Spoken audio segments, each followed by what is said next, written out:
The fireball rises 2,000 feet into the air. January 17th, 1968, Central Highlands, Vietnam. Four F-4 Phantoms drop their bombs on coordinates provided by a 19-year-old mess cook. The first explosions are impressive, rolling thunder echoing across the valley. Then, 8 seconds after the last bomb impacts, 43 tons of enemy ammunition detonates simultaneously. The shockwave flattens vegetation in a perfect circle. A quarter-mile radius simply ceases to exist. When the smoke clears, there's a crater 200 meters across where a bunker complex used to be. The man who found it had been missing for 8 hours.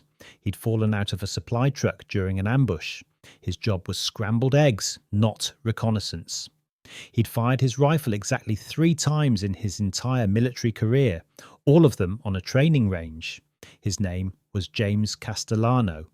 And he'd just saved 300 American lives. This is the story of how a cook who got lost in the jungle discovered what elite reconnaissance units couldn't find, how he was dismissed, ignored, and nearly sent away, and how his accidental discovery changed the course of the largest enemy offensive of the entire war. First, you'll hear exactly how Castellano ended up alone in enemy-controlled jungle, watching 30 North Vietnamese soldiers unload weapons he wasn't trained to recognize. Then you'll discover why nobody believed him when he returned, and how he convinced a colonel to risk his career on the word of a terrified teenager. And finally, you'll learn what happened 9 days later, when the enemy launched their assault and found their ammunition dumps empty. By the end, you'll understand why 3 veterans stood at attention at Castellano's funeral in 2011, and why one of them left a note that read, "Because of you, we came home." This isn't a story about professional soldiers or elite units. It's about what happens when an ordinary person stumbles into something extraordinary and refuses to be ignored. Let's go back to the morning it began, January 17th, 1968. 08:47 hours. Jimmy Castellano is riding in the passenger seat of a supply truck, his M16 propped between his knees, his helmet sliding over his eyes. He's 3 kilometers from Firebase Susan, delivering hot breakfast to a forward position. Scrambled eggs, coffee, bacon if the supply chain had been generous. Colonel Henderson had ordered hot meal deliveries to boost morale. Castellano had volunteered because it seemed straightforward. Drive out, drop off food, drive back. He'd done it twice before without incident. The ambush happens without warning. A metallic crack. The windshield spiderwebs. The driver screams something incomprehensible and floors the accelerator. The truck lurches, fishtails on the muddy road. Castellano grabs for a handhold, but the vehicle is already tilting. The rear tyre catches the soft shoulder. Then he's falling, tumbling through the air, hitting elephant grass tall as a man, rolling, the breath knocked clean out of his lungs. When his vision clears, the trucks are gone. He can hear them, engine noise fading into the distance, accompanied by sporadic rifle fire. Then silence, just birds and insects and his heart trying to pound its way out of his chest. He lies still in the grass, waiting. After what feels like an hour but is probably 90 seconds, he takes inventory, bruised but uninjured, rifle somewhere in the grass. He finds it after 30 seconds of panicked searching, helmet gone, 2 full magazines of ammunition, canteen, and absolutely no idea where he is. Following the road would be suicide. The ambushers could still be waiting. So he does the only thing that makes sense. He walks perpendicular to the road, deeper into the jungle, until he's clear of the kill zone. Then he'll parallel the road back towards the firebase. It's a plan born of panic rather than tactical thinking, but it's a plan. 2 hours later, he's utterly lost. The jungle here is dense to the point of claustrophobia, towering hardwood trees strangled by vines, undergrowth so thick he has to force his way through. His uniform is soaked with sweat. The humidity is suffocating.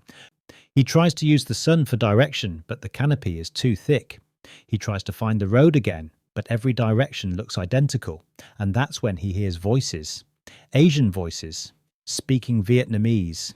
He freezes, drops to a crouch. Through a gap in the vegetation, he sees them. 30 soldiers, weapons stacked, wooden crates being unloaded into camouflaged bunkers, tarps, netting, an ammunition depot so large it could supply an entire division, and not a single American knows it exists. What you've just heard, a mess cook accidentally discovering the largest enemy ammunition cache in the Central Highlands, that's exactly the kind of story that never makes it into the official histories. If you're the kind of person who wants to hear what really happened when the cameras stopped rolling, then you're exactly who we make these videos for. Every week, we dig into declassified documents, track down the veterans who were there, and uncover the moments that changed everything. Hit subscribe so you don't miss the next one. Now, back to Castellano. Because watching those soldiers was the easy part, getting back alive was something else entirely. Castellano watches the NVA soldiers for 7 minutes, barely breathing, memorizing details he doesn't have the training to assess properly. Then he backs away. Slowly, carefully. It takes 40 minutes before he's confident he's out of earshot. Now he faces a different problem. He has no idea how to get back to Firebase Susan. The jungle is a maze. Every direction looks the same. He's been walking for 3 hours, and for all he knows, he's been going in circles.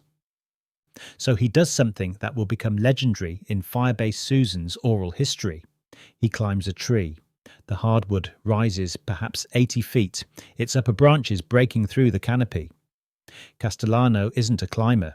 The last time he scaled anything higher than a stepladder was age 12, trying to retrieve a baseball from Mrs. Chen's roof. But desperation is a powerful motivator. He slings his rifle across his back, finds handholds in the bark, and climbs. 20 feet up, his arms are shaking. 40 feet up, he refuses to look down. 60 feet up, he breaks through into sunlight and can suddenly see for miles. There, to the northeast, is Firebase Susan, perhaps 5 kilometers distant. He can see the radio antennas, the perimeter wire, even the tin roofs of the buildings. He memorizes landmarks, fixes his route, and climbs back down with his palms raw and bleeding. It takes 3 hours to reach the firebase.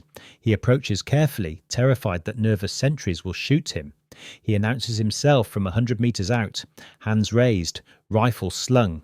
The perimeter guard calls for the sergeant of the guard. Within minutes, he's inside the wire, surrounded by curious soldiers.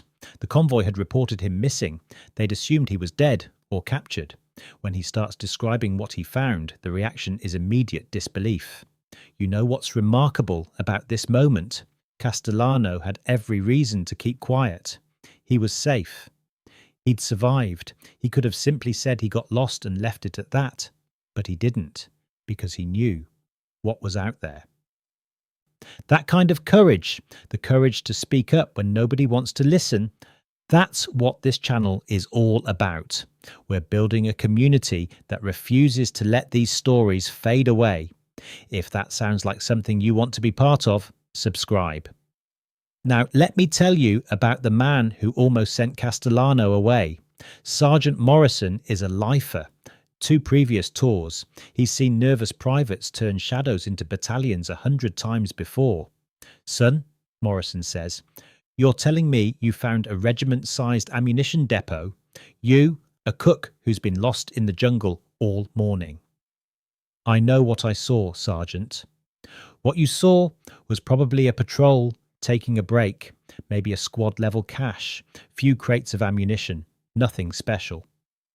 It was more than that, a lot more. Bunkers, tarps, camouflage, netting, 30 soldiers at least. Morrison's expression makes it clear what he thinks of Castellano's intelligence assessment. Okay, we'll report it. You go get yourself cleaned up. But Castellano doesn't leave. He insists on speaking to the intelligence officer.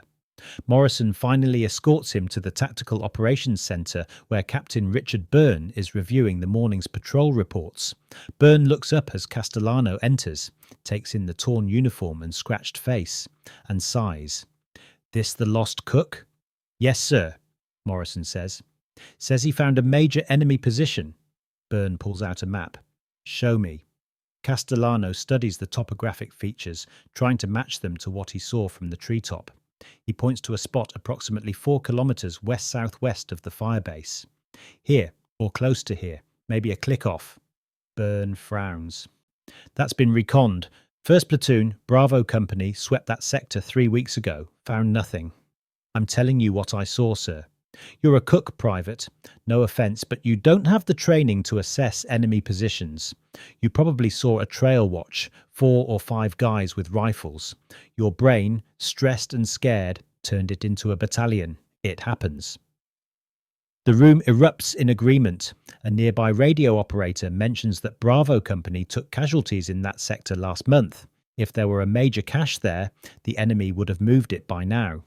Byrne is already turning back to his patrol reports, the matter effectively dismissed. Then Colonel Henderson walks in. He's been listening from the doorway, drawn by the commotion. What's going on? Byrne explains. Lost Cook thinks he saw something. Probably nothing.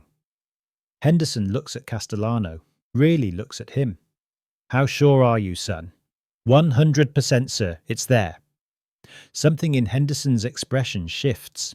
Maybe it's the certainty in Castellano's voice, maybe it's the desperation in his eyes, or maybe it's just the Colonel's decades of experience recognizing truth when he hears it. Captain Byrne, Henderson says quietly, request a birdie dog flight. Photo reconnaissance. 1 pass. This sector. Byrne starts to object, but Henderson cuts him off. If there's something there, we'll see it. If there's nothing, we'll know Private Castellano needs better land navigation training. The 01 Bird Dog launches at 14:20 hours. Captain Michael Cowboy Parsons has flown reconnaissance missions over the Central Highlands for 7 months. He's sceptical. Brigade sends him on wild goose chases twice a week. Some nervous private sees shadows and suddenly command wants photo confirmation. But orders are orders. He makes his first pass at 1,500 feet. Cameras rolling, his observer scanning with binoculars. Nothing obvious. He banks for a second pass, this time at 1,200 feet, risking small arms fire for a better look. His observer suddenly taps his shoulder, points down. Wait, those aren't natural shadows. Parsons drops to 800 feet. Through breaks in the canopy, he can see it now. The unnatural geometry of human construction. Straight lines where nature makes curves. Camouflage netting that's slightly the wrong shade of green. And there, visible for just a moment, a soldier looking up at the aircraft. Firebase Susan, this is Covey 2-6, Parsons radios. Confirm positive target identification, multiple structures, camouflaged. Estimated 2 to 3 platoons present, marking position now. Back at Firebase Susan, the Tactical Operations Centre transforms into controlled chaos. Henderson immediately orders artillery fire missions, plotted but not executed. He doesn't want to tip off the enemy before air assets can respond. He requests an immediate airstrike from 7th Air Force. Meanwhile, Castellano stands in the corner of the TOC, forgotten by everyone except Captain Byrne, who keeps glancing at him with something between respect and disbelief. The bureaucratic wheels turn faster than anyone expects. 7th Air Force has F-4 Phantoms on alert status at Pleiku Air Base, armed and ready for close air support missions. At 15:45 hours, a flight of 4 F-4s departs Pleiku. At 16:03 hours, they're on station, circling at 12,000 feet, whilst Covey 2-6 marks the target with white phosphorus rockets. Strike lead Covey 2-6. Target is marked. Multiple bunker structures. Ammunition storage. Estimate high explosives present. Cleared hot. The first pair of F-4s rolls in at 16:07 hours. Each aircraft carries 12 500-pound bombs. At Firebase Susan, soldiers crowd the perimeter, watching the distant jungle. Castellano stands amongst them, his hands gripping the sandbag wall. The first explosions are impressive, rolling booms that echo across the valley. The second pair of F-4s drops their ordnance. More explosions, columns of smoke rising above the canopy. And then, 8 seconds after the last bomb impacts, the entire world seems to detonate. What happens next is so massive that soldiers at Firebase Susan, 5 kilometers away, feel it in their chests. But before I describe that explosion, I need to tell you what was actually in those bunkers, because the intelligence assessment that came later revealed something that changes the entire story. We'll get to the Tet Offensive in a moment. But first, the fireball. The secondary explosions are unlike anything the Americans have ever seen. A fireball erupts from the jungle, rising 2,000 feet into the air. The shockwave is visible, a rippling distortion that flattens vegetation in a perfect circle. 3 seconds later, the sound reaches Firebase Susan, a thunderclap so deep it can be felt in the chest. Windows rattle. Dust falls from ceiling beams. Soldiers instinctively duck, even though they're 5 kilometers away. More explosions follow, 43 tons of ammunition cooking off in a sustained detonation that lasts 7 minutes. When the smoke finally clears, aerial reconnaissance reveals a crater 200 meters across. The bunker complex has simply ceased to exist, along with everything in a quarter-kilometre radius. The jungle is gone, replaced by scorched earth and shattered tree trunks standing like charred spikes. Post-strike intelligence assessment estimates destruction of 43 tons of ammunition, 122mm rockets, 82mm mortar rounds, RPG warheads, AK-47. Ammunition, hand grenades, enough ordnance to supply 3 enemy regiments for 6 months. But the true validation comes 9 days later. January 31st, 1968. The Tet Offensive begins. North Vietnamese and Viet Cong forces launch coordinated attacks across South Vietnam, the largest enemy offensive of the entire war. In Kon Tum province, Firebase Susan faces a battalion-level assault. The enemy attacks with fierce determination but notable ammunition shortages. Instead of the sustained rocket barrages that preceded previous assaults, only 17 rockets hit the firebase. Instead of waves of attackers supported by unlimited automatic weapons fire, the enemy attacks in smaller groups with visible ammunition discipline. The battle lasts 6 hours. Firebase Susan holds. American casualties: 4 killed, 23 wounded. Enemy casualties, counted the next morning, over 200. More importantly, intelligence officers recovering enemy documents find direct evidence. A field order from the 66th NVA Regiment, dated January 28th, complaining about ammunition shortages and ordering strict fire discipline during the upcoming offensive. The order specifically references the destruction of Firebase Echo Supply Depot. Major Harold Thompson puts it in his after-action report. The destruction of the enemy ammunition complex on the 17th of January directly degraded enemy combat effectiveness during Tet Offensive operations. Estimated friendly casualties prevented 300 killed or wounded. Firebase Susan would likely have been overrun had enemy forces possessed full ammunition loadout. 300 lives because a cook fell out of a truck. February 14th, 1968. General William Westmoreland visits Firebase Susan. He pins a bronze star with V device on Private First Class James Castellano's chest. The citation reads, "For meritorious service in connection with military operations against a hostile force, Private Castellano's initiative, courage, and determination resulted in the identification and destruction of a major enemy logistics facility, directly contributing to the successful defense of Firebase Susan during the Tet Offensive." The ceremony lasts 7 minutes. Westmoreland shakes Castellano's hand, says something about courage under fire, and departs for his next appointment. The general doesn't know, and Castellano never tells him, that when the enemy first opened fire on his convoy, Castellano had frozen, unable to move, unable to react, utterly terrified. He doesn't know that Castellano still wakes at night, hearing Vietnamese voices in the darkness. He doesn't know that the Bronze Star recipient had cried in his bunk the night of the airstrike, overwhelmed by fear and relief and the crushing weight of having killed enemy soldiers, even indirectly. War makes heroes out of ordinary people, but it doesn't make them any less human. The story gets even more remarkable from here, because what happened to Castellano after Vietnam reveals something profound about the cost of these moments. Let's continue. James Castellano rotated home in July 1968. He received an early discharge and returned to Queens, where his father's restaurant was exactly as he'd left it. Rosario's, Italian food. Steinway Street, Astoria. He worked the kitchen for 42 years, eventually took over when Rosario retired. He married, raised 3 children, and rarely spoke about his 7 months in Vietnam. In 1995, a military historian researching the Tet Offensive contacted him. The historian had found Castellano's name in declassified intelligence reports and wanted to interview him about the ammunition cache discovery. Castellano agreed to one phone conversation. When asked how he felt about his Bronze Star, he said, "I fell out of a truck and got lucky.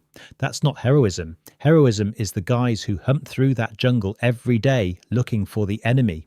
I stumbled into them by accident." The historian pressed him on the impact, the 300 lives saved, the degraded enemy offensive capability.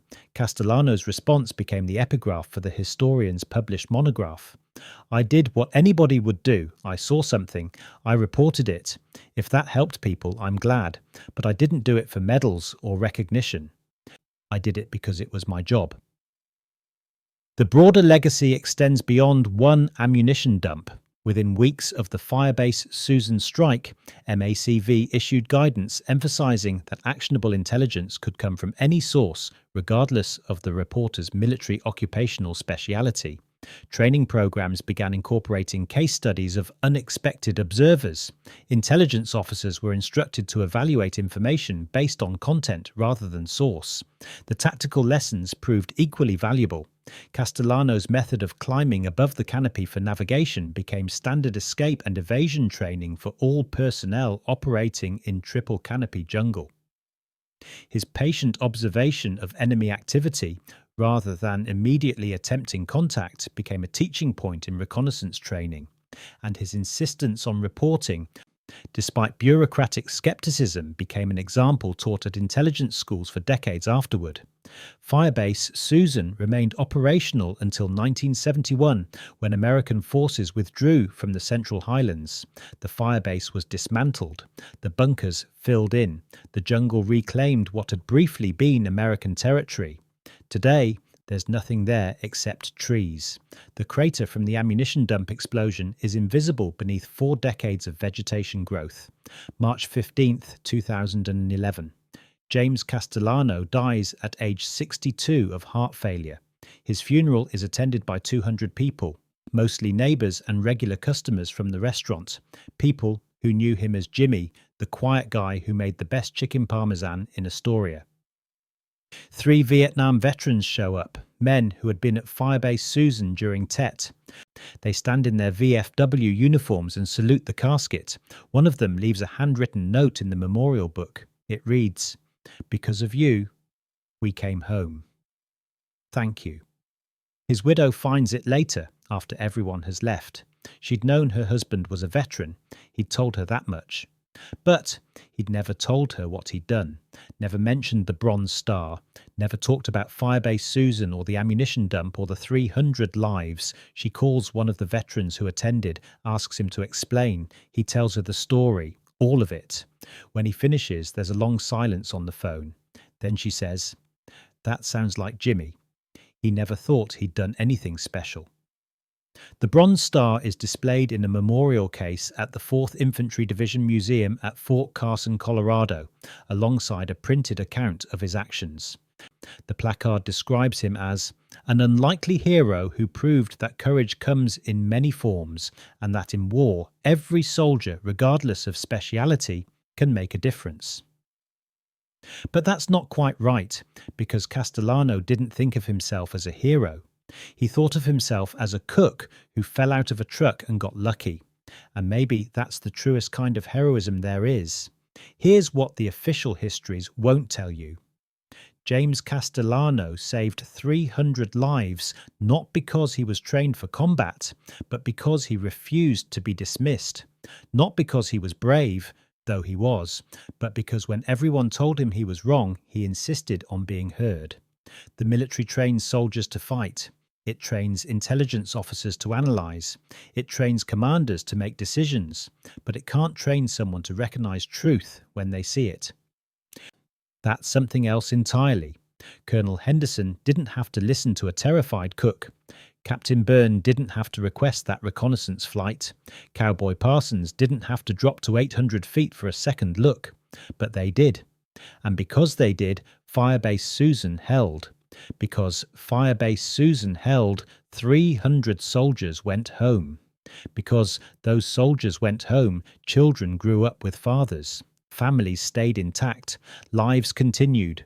All because a mess cook fell out of a truck, climbed a tree, and refused to shut up about what he'd seen.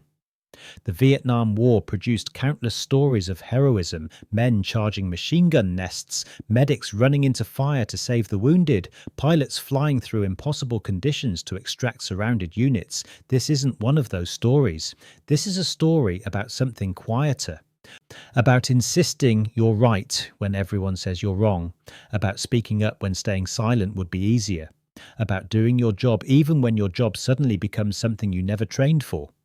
Sometimes the most important battles aren't fought with rifles. Sometimes they're fought with words. 3 veterans stood at attention at Castellano's funeral. One of them left a note that his widow found later after everyone had gone home. "Because of you, we came home." That's the only medal that ever mattered. If you made it this far, thank you. Seriously, videos like this take weeks to research and produce, and they only exist because people like you actually watch them all the way through. If you want more stories like this, stories about ordinary people doing extraordinary things, then subscribe. And if you really want to help these stories reach more people, share this video. James Castellano spent 42 years cooking in a restaurant in Queens, never talking about what he'd done. The least we can do is make sure people remember. I'll see you in the next one.